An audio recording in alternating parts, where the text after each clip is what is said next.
Our first tip is push sticks. So maybe your saw came with something like this. This is a push stick that came with one of our saws. And tip number one is to throw this away. So this is made out of plastic. If you hit the blade with this, it's probably gonna blow up in your face, and I've had it happen to me. So we don't recommend using a plastic push stick. We use wooden push sticks in our shop. So they may be plywood like this, or MDF, or they could be solid wood. And this is actually a design that you may have seen on John's channel. He traced this about 40 years ago from his boss's shop. And we've taken over using it now. Fits nicely in the fence here. And we just cut these out of plywood, give them a little sanding, and they're ready to go. So they're disposable, and there's no risk of this exploding when the blade hits it. Nice and safe, and we have a PDF of this on the website if you want to make your own. You can check that out. We'll have a link down below.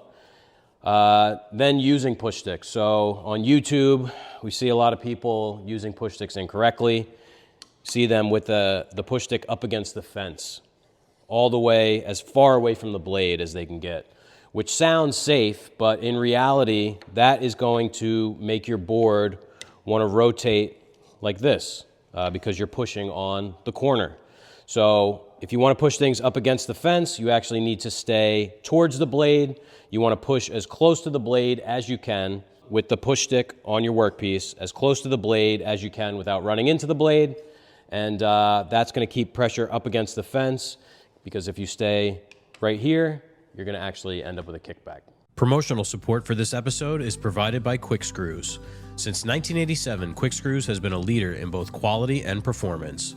With warehouses in California and South Carolina, Quick Screws can deliver anywhere in the U.S. within 4 days. Quick Screws' highly trained personnel are ready to get you the product you need when you need it. Find out more at quickscrews.com. Something you want to be conscious of is your feed rate and keeping your piece moving. So this isn't a very long piece, but if you had a really long piece, you want to keep your piece moving. So you don't want to go in and stop and reposition your hands and keep feeding, because every time you stop, you're going to end up with these circular burn marks from the blade. If the blade just sits in one spot and spins, especially if your blade has a little wobble to it, you're going to get a burn and actually like a little bit of a recess that you're gonna have to sand out. So you want to keep everything moving. And the way I do it is I sort of use a two-handed approach, keeping my my left hand away from the blade. So I start to feed with my right hand on the back, or if it's a really long board, I'll be holding it sort of in the middle like this. So I'm pushing in sort of with both hands. And now when it's time to reposition this hand, I move it back and I begin to push. And then I'm keeping some forward momentum. It may slow down a little bit, but I'm still pushing through. And then I can reposition my back hand, keeping this hand away from the blade, and push through. You know, you may have to do that in 2 or 3 sort of rotations, depending on how long the board is, but you always want to keep the board moving to avoid those burns.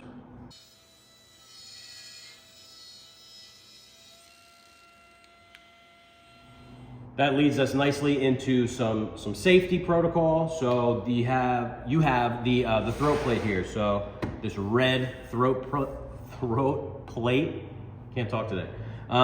It's red for a reason. It's a warning. You never want to put your hands into this perimeter. That means you're getting too close to the blade. So don't put your hands anywhere into this area, and never reach around with this hand, with your left hand. You know, you may be tempted to, if you're pushing a piece through, pushing it through, you see it start to creep away from the fence a little bit, you might be tempted to reach around and push it back. Don't do that, because you could pull your hand right into the blade. You really never want to reach across. I do tend to do that. I know John does that as well. When we finish a cut, we'll actually push the piece through. You know, imagine we have an offcut here. Push it through, kick this over to the side a little bit, and now this piece is safe to grab because it's on the offcut side of the blade. So now you can grab your piece here, and you really don't want to grab this and pull it over top of the blade. It's best if you push it to the side. You can come around here, grab it with this hand, pull it over, or best practice really would be to go to the other side of the saw and grab it. We're gonna talk about body positioning, and some of you may be screaming, or you may have already commented that I'm standing in the wrong spot. So see, I'm standing right here in the kickback zone. So you never wanna stand to the right of the blade. We've seen, even in extreme cases on YouTube, people standing on the right side of the fence feeding things through. You know, if you're that scared of the saw, you probably shouldn't be using it, and you should get some more experience before you're making that cut. But you always want to stand on the left side of the blade. So if you're feeding something through and you actually get a kickback, which does happen, this is going to clear your body. So you don't want to stand here and be hit by the kickback. You always want to be on the left-hand side of the blade, so anything that comes flying out of the saw is going to miss you.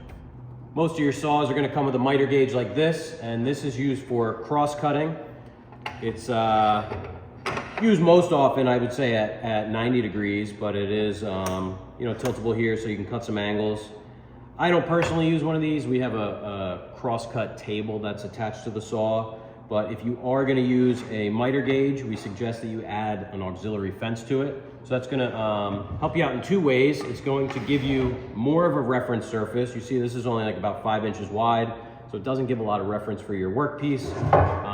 This is very big, but you can imagine, you know, you're going to add a short fence there so that you extend that reference surface. That's also going to give you a zero clearance, so you can cut that off flush, and it prevents blowout on your pieces. The other option would be to build a miter sled, and John uses a big one in his shop. I don't have one here. We do have a video on making a 45-degree miter sled, which is very handy for doing frames and stuff like that. But yeah, you're gonna wanna use something big that gives you a big reference. You have areas to clamp. The miter gauge is really limited, and you know, it's good to keep around, but you're gonna wanna use something else. Typically, that also brings us into, you know, speaking of cross-cutting, a good rule of thumb is to never cut something that's shorter than it is wide.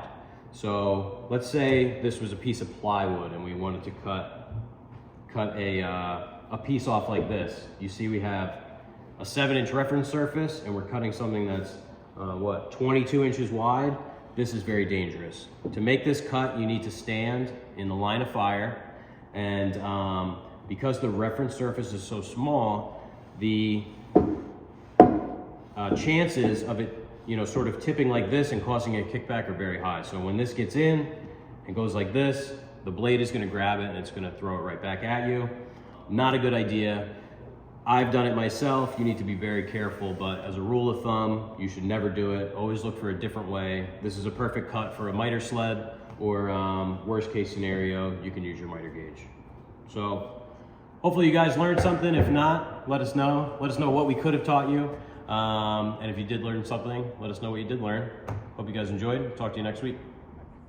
Sorry about the audio in this one, guys. Something obviously happened to the mics, and I didn't realize it until I got back to my shop. And then it was kind of too late. It's later in the week. Jeff's got a super busy week in his shop, so we couldn't reshoot it. And in fact, we're going to post a video on Wednesday on what's going on in his shop, because he's got like 4 or 5 projects going on at once. Just got a ton of lumber delivered. Just got a new tool, a molding machine. So that'll be Wednesday. Looking forward to showing you that video. If you enjoy this channel, you can help support us by becoming a member, subscribing, hitting the like button, leaving a comment. All those things are great. Telling a friend, we really do appreciate it. Thanks for watching, and we'll see you next week.